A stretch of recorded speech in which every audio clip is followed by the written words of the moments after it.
ರಾಜ್ಯದಲ್ಲಿ ಕಾಂಗ್ರೆಸ್ನಲ್ಲಿ ಅದರಲ್ಲೂ ಪ್ರಮುಖವಾಗಿ ಸಚಿವ ಸಂಪುಟ ವಿಸ್ತರಣೆಯ ಕಸರತ್ತಂತೂ ಜೋರಾಗ್ತಾ ಇದೆ, ಬಿರುಸು ಪಡ್ಕೊಳ್ತಾ ಇದೆ. ಎಲ್ಲ ಅಂದುಕೊಂಡಂತೆ ಆದ್ರೆ ಇನ್ನು 3 ದಿನದಲ್ಲಿ ಶುಭ ಸುದ್ದಿ ಸಿಗುತ್ತಾ ಅಂತ ಈ ಬೆನ್ನಲ್ಲೇ ದೆಹಲಿಯಲ್ಲಿ ಆಗ್ತಾ ಇರೋ ಬೆಳವಣಿಗೆ ಬಗ್ಗೆ ಫಸ್ಟ್ ಡೀಟೇಲ್ಸ್ ಅನ್ನು ಕೊಟ್ಬಿಡ್ತೀವಿ.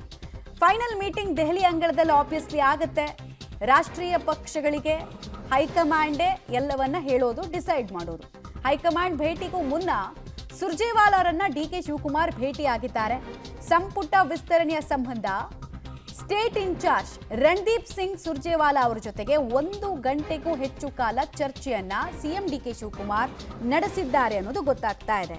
ಸಾಮಾನ್ಯವಾಗಿ ಕಾಂಗ್ರೆಸ್ನ ಸಂಸ್ಕೃತಿ ಹೇಗಿರುತ್ತೆ ಅಂದ್ರೆ ಸ್ಟೇಟ್ ಇನ್ಚಾರ್ಜ್ ಯಾರಿರ್ತಾರೆ ಅವ್ರದ್ದು ಕನ್ಸಲ್ಟ್ ಅನ್ನ ಕೂಡ ತೆಗೆದುಕೊಳ್ಳಲಾಗುತ್ತೆ. ಕ್ರೈಟೀರಿಯಾಗಳನ್ನು ಸೆಟ್ ಮಾಡ್ಕೋಬೇಕು, ಯಾರು ಮುಂದೆ ಅಸೆಟ್ ಆಗಿರ್ತಾರೆ, ಯಾರನ್ನ ಸೀನಿಯಾರಿಟಿ ಮೇರೆಗೆ ನಾವು ಹಾಗೆ ಗಣನೆಗೆ ತೆಗೆದುಕೊಳ್ಬೇಕು, ಈ ಥರದ್ದೆಲ್ಲ ವಿಪರೀತ ಚರ್ಚೆಗಳಾಗುತ್ತೆ. ಡಿ ಕೆ ಶಿವಕುಮಾರ್ ಅವರ ಜೊತೆಗೆ ನವದೆಹಲಿಯಲ್ಲಿ ಕಾಂಗ್ರೆಸ್ನ ಸಚಿವ ಸ್ಥಾನದ ಆಕಾಂಕ್ಷಿಗಳು ಕೂಡ ಬೀಡು ಬಿಟ್ಟಿದ್ದಾರೆ, ಪ್ರಯತ್ನಗಳನ್ನು ಪಡ್ತಾ ಇದ್ದಾರೆ. ಯಾರ ಪ್ರಯತ್ನ ಫಲ ಕೊಡುತ್ತೆ ನೋಡಬೇಕು.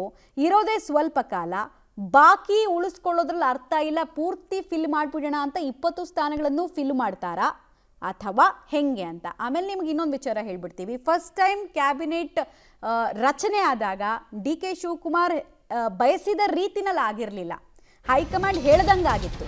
ಈಗ ಇವ್ರಿಗೆ ಅವಕಾಶ ಇದೆ ತನ್ನ ಮಾತನ್ನು ಪ್ರೂವ್ ಮಾಡ್ಕೊಳ್ಳೋಕೆ. ನೋಡೋಣ ಏನಾಗುತ್ತೆ ಅಂತ.